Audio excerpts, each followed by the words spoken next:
assim, foi um dos piores jogos do Corinthians no ano até agora, né? Como rendimento técnico, né? Organizar time, o Antônio Oliveira até que organizou, ele tem um desenho tático lá. Mas o que me chama a atenção, assim, uma curiosidade muito negativa, é que, tecnicamente, o time do Corinthians não consegue fazer uma partida boa há anos, assim, ou uma sequência de partidas boas há anos, cara. Muda o treinador, manda um monte de jogador embora, contrata outro monte, muda completamente a escalação, muda a defesa e tecnicamente o time não consegue jogar. Não tem troca de passe, não tem jogada individual. Não... Por exemplo, o principal jogador do Corinthians desde o final do ano passado é o Romero. O Romero salvou o Corinthians ano passado, que ele fez uma sequência de gols ali, inclusive contra o Grêmio lá, que era imprescindível aquela vitória para o Corinthians e para o Grêmio, né? Se o Grêmio ganhasse aquela partida, provavelmente ele poderia ser campeão brasileiro. E o Corinthians, se ganhasse, provavelmente iria se salvar. E foi o que aconteceu. Então o Romero cruza para o cara fazer gol, o Romero faz o gol, o Romero cava a expulsão do adversário. É o Romero que é o jogador principal do Corinthians. E aí vamos analisar o Romero tecnicamente? Cara, o Romero tecnicamente é um jogador muito médio, né? Ele não seria a referência ou o jogador mais importante em nenhum grande clube no Brasil, mas está sendo no Corinthians. Aí você analisa, por que acontece isso? O Romero tá bem, tá? É esforçado, se entrega. Não tô desmerecendo o Romero, não. Eu tô falando da realidade. É um jogador tecnicamente médio, né? E os outros? Por que acontece? O que acontece com os outros? Tá faltando qualidade técnica no time do Corinthians. O Corinthians tem um monte de jogadores, mas a qualidade técnica ela é escassa. Né? Você pega o Garro, que é muito bom jogador tecnicamente, mas aí você passa para frente. E o Alberto, o Pedro Raul, aí você vai para as laterais, né? Você pega o meio-campo mesmo, sem o Maicon, ou só com o Ranielli. Também o Ranielli não é um jogador técnico e não é um jogador criativo, né? Tanto que quando o Antônio Oliveira faz alguma mudança, nunca é o Ranielli para frente, é sempre o Ranielli para trás. Né? Ranielli para trás. Vai para zagueiro. Virou zagueiro ontem. Então, ou se enfia no meio dos zagueiros e fica 3 zagueiros ali com o Ranielli. Um time, vamos lá, quero que entendam bem, não é desmerecer o jogador, mas pro Antônio Oliveira, pelo que eu vejo, o principal jogador do time dele, aquele que é intocável, aquele que é a base dos pensamentos dele, é o Ranielli, cara. É o Ranielli. É o Ranieri. Porque ele trouxe do Cuiabá, né? Então ele fez um trabalho ótimo no Cuiabá com esse jogador e ele acha que o Corinthians também vai ser dessa mesma maneira. Só que o Corinthians tem outras pretensões. A história do Corinthians é completamente diferente da história do Cuiabá. As expectativas dos torcedores do Corinthians e da imprensa que cobre o futebol é completamente diferente das expectativas do Cuiabá. Cada um tem o seu caminho. E não é desmerecer ninguém, é pura realidade. Agora, por anos, por exemplo, a base do Corinthians, do treinador do Corinthians, era o Marcelinho Carioca. Era o Neto. Né? Foi Ronaldo. Foi o coletivo do Tite, mas com o Emerson Sheik iluminado nas Libertadores. Lá atrás foi o Sócrates, Rivelino. E hoje a base do Corinthians, o ponto de referência do treinador é o Ranielli, que é um volante marcador. Então, dá para entender por que o Corinthians, tecnicamente, na parte criativa, não acontece nada e é muito inferior aos outros. E tem dificuldade para jogar contra qualquer um. Qualquer equipe, o Corinthians tem dificuldade para jogar. O Arnaldo, é bem interessante isso que o Casão falou, porque a gente, é que essas coisas parecem que aconteceram vidas atrás, né? Porque o futebol brasileiro, ele é extremamente dinâmico, a quantidade de jogos é enorme. Mas a gente aqui no All News Esporte, ou no Fim de Papo, nos programas da casa, certamente passou alguns minutos debatendo aquele dia que o Mano falou assim, o Ranielli tá achando que aqui é o Cuiabá. Lembra dessa frase do Mano? Claro, Que é muito claro. parecido com o que o Casão falou agora. E o Mano, essa hora em casa, deve estar falando assim pra esposa dele, ou lá, pros filhos. Pô, esse Antônio Oliveira aí tá achando que o Corinthians é o Cuiabá. Pode ter certeza que o Mano deve estar falando essa frase para alguém ali em off. O jogo do Corinthians foi muito decepcionante ontem, Arnaldo. Não sei se é um sinal de que a temporada vai ser a mesma caca dos últimos anos, ou se, bom, vamos esperar mais um pouquinho, foi um jogo ruim depois de alguns bons com o Antônio Oliveira no Paulista. Faltou o Maicon, faltou o Maicon ontem no meio de campo, mas também não faltou muita gente, não. Quer dizer, tava todo mundo lá. O Romero ninguém entende quando joga, mas aí quando ele sai também ninguém entende porque tá fora. E aí, o que a gente vai falar desse Corinthians aí? Bom, eu acho que a mudança do Mano pelo Antônio Oliveira, o que o Antônio Oliveira espertamente fez logo no início foi um pouco mudar o discurso da tempestade, tirar a nuvem de cima do clube, dos jogadores e reforçar a autoestima deles, né? Tentar dar confiança, resgatar o Yuri Alberto, que estava fora, o Hugo, que estava barrado, foi devolvido ao time, até o Bidu voltou. Então, assim, você nota que aquela palavra agora, né, Casão, da moda, animicamente, o time deu uma melhorada, né? Agora, ele tem, o time, reais limites, o elenco, reais limites.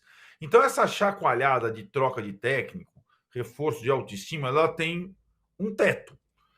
E isso pode ficar evidente nas próximas partidas, porque o Corinthians vai começar a disputar também o brasileiro, a estreia contra o Galo, por exemplo, né? E aí nós vamos ver, porque o elenco do Corinthians, a tal da reformulação, ela foi feita muito pelo impulso e pouco pela estratégia. O Casão até estava falando antes de começar aqui o programa, os exemplos do Gil e do Juliano no Santos, que caíram bem no Santos e estão disputando a final do Paulista com chances de ganharem. E outra situação, o Corinthians primeiro limpou, sem muito critério na minha visão, e depois tentou repor, e não deu para repor todo mundo.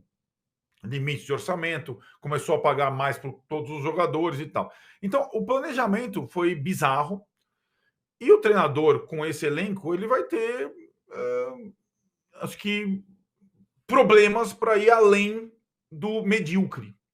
E do medíocre é o quê? Não correr risco de cair e tentar uma coisa, uma cartada ou outra no mata-mata de Copa. Na chave do Corinthians já foi uma largada ruim, né, Júlio? Porque o Argentino Júnior, que é um bom time, lidera seu grupo na Argentina, ganhou fora. O Corinthians empatou fora. Vai ter o confronto com o Argentino Júnior. A possibilidade do Corinthians, só depois da primeira rodada, na semana que vem, o Argentino Júnior pega o Racing em casa. Em casa, e na casa. Então a tendência é que o Argentinos desgarre na liderança. E a terceira rodada ele recebe o Corinthians na Argentina. Então a possibilidade do Corinthians ser líder do grupo e se classificar direto, ela é pequena, por incrível que pareça, já com uma rodada só de antecedência. Então a gente tem essa situação já difícil para o começo. E eu não sei, Casão, eu não sei se você assistiu o primeiro tempo do amistoso contra o Londrina, que era o primeiro cheiro depois da parada do trabalho, e foi ruim demais. Foi 0-0, e aí depois, com 10-9, Fagner foi expulso, o Romero fez os gols. E eu também achei muito ruim aquela volta contra o Londrina, né? Que foi a primeira amostra pós-queda no Paulista. Então, acho que a situação do Corinthians na Sul-Americana, depois da estreia, já se complicou. O mês de abril e o mês de maio, com jogos do Brasileiro muito desafiadores, vai ser muito complexo. E a temporada, eu acho que é uma temporada para o corintiano se acostumar com essa realidade, lamentavelmente, que você descreveu aí nos últimos anos. A temporada medíocre. O corintiano não aguenta mais medíocre. Medíocre no sentido limitado, médio. Brigando para não cair, brigando para passar de fase, né? É o Corinthians dos últimos anos, e eu não vejo Arnaldo, deixa eu só completar uma coisa para você. O Corinthians, até agora, ele só jogou com 3 times de Série A. É verdade. São Paulo, Palmeiras e Santos. Ele perdeu 2 e empatou uma que foi massacrado o jogo todo e deu uma sorte lá e empatou. O amistoso com o Londrina tá na Série C. Ele caiu da Série B para a Série C, né? E o Racing do Uruguai, cara, o Racing do Uruguai, cara, não é um time de história nenhuma, nem no Uruguai, nem no próprio Uruguai, muito menos no continente, né? Então o Corinthians tem dificuldade para jogar, né, com times de séries e de histórias inferiores a dele. E quando ele encontrou times do mesmo patamar histórico, ele perdeu. E o Palmeiras ele empatou porque tem aquela rivalidade, aquela loucura, o Everton achar que a bola vai para fora e a bola entrou. Assim, foi uma coisa absurda. Mas era para ter perdido também. Então, só que o Corinthians vai disputar um campeonato de Série A. Sim. Então, ele tem que pensar muito bem. Ele tem que pensar muito bem, porque os 3 testes que ele fez esse ano com times de Série A, ele foi totalmente inferior. Inclusive o seguinte, o Santos é da Série B do brasileiro. Exatamente, o Santos é da B. Então, Série A... Foi o Bragantino. A Série A é histórico, né? Foi pro Bragantino também. A Série A do Santos é aquele negócio. Pô, é difícil a gente se acostumar que o Santos está na Série B. Mas o Santos é de Série B, mas é time do mesmo patamar do Corinthians. Então, times do mesmo patamar, o Corinthians se deu mal até agora. Exatamente. Lembrando que o Corinthians foi eliminado na primeira fase do Paulista. Rapidinho, que a gente ainda tem alguns temas aqui, Arnaldo. O Corinthians, a gente cobrou muita renovação do Corinthians. Você olha lá, Cássio, Fagner, Gil, Fábio Santos, não sei o quê. Esses caras que saíram, Gil e Juliano, estão bem no Santos, né? Até o Cantilho tá jogando lá no Júnior Barranquilla. Enfim, teve a saída do Veríssimo, que eu acho que não estava nos planos do Corinthians, né? Mas o Corinthians acertou nos jogadores que ele liberou? Eu acho, aí o Renato Augusto também na nossa artezinha, que vai jogar hoje na estreia do Fluminense na Libertadores, né? O Ganso tá fora e tal.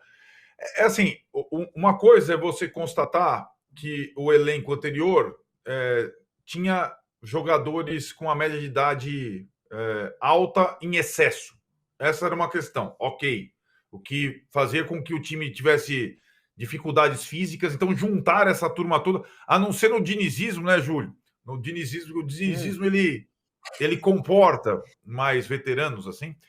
É complicado. A outra coisa é você cortar pela idade, quase isso. Um clube de tranca, como um clube de buraco, de tranca. E clube de dominó. Então, assim, na verdade, assim, eu acho que o corte ele foi feito pela idade e pelo final dos contratos, né? O Cássio e o Fagner tinham contratos mais longos, por exemplo, né? Tem o Fábio Santos também, que se aposentou, hoje é comentarista, tal, aquela coisa toda. Mas o critério, assim, eu estou perdendo... A questão da zaga me chamava muito a atenção, né? Abre mão do Gil. Aí o Bruno Mendes, que não era veterano, também sai. Aí o Lucas Veríssimo tinha que ser contratado em nível definitivo. Chegou um momento que o Corinthians não tinha zagueiro. Aí fechou o Félix Torres, que veio lá em cima da hora, o Corinthians tinha que pagar à vista, o Gustavo Henrique... Cara, então foi uma reformulação que eu acho que não foi bem feita, até porque não tinha como... O diretor era o Rubão, não tinha executivo de futebol, que chegou depois da reformulação, que é o Fabinho. Muita confusão, cara. E acho o elenco bem desequilibrado.